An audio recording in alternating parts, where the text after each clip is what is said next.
বাংলা আঞ্চলিক শব্দভাণ্ডার সাহিত্য ভাষায় প্রতিষ্ঠিত হতে অক্ষম। কেননা বাংলা আঞ্চলিক শব্দভাণ্ডারের রূপ রীতি মার্জিত নয়। বাংলা আঞ্চলিক ভাষায় ব্যাকরণ রীতি অথবা ব্যাকরণ বিধি তৈরি করতে হলে কমপক্ষে ২৫ বছর বাংলা ভাষাবিদ, বাংলা ভাষাবিজ্ঞানী এবং বাংলা ভাষা বিশেষজ্ঞ দলের গবেষণা করতে হবে। বাংলা ভাষা সম্পর্কে কিছু গুরুত্বপূর্ণ কথা। বাংলা ভাষা কালক্রমে বিকৃত হতে চলেছে। বাংলা ভাষার মূল রীতি ধারা দুটি, ১ নম্বর সাধুরীতি, ২ নম্বর চলিত রীতি।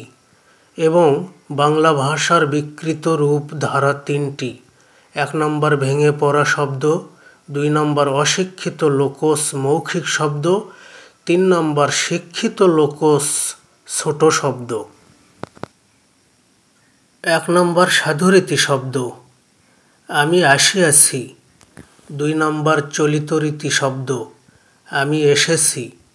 ৩ নম্বর ভেঙে পড়া শব্দ, আমি আইছি। ৪ নম্বর অশিক্ষিত লোকজ মৌখিক শব্দ, আমি আইসাছি। ৫ নম্বর শিক্ষিত লোকজ ছোট শব্দ, আমি এসছি।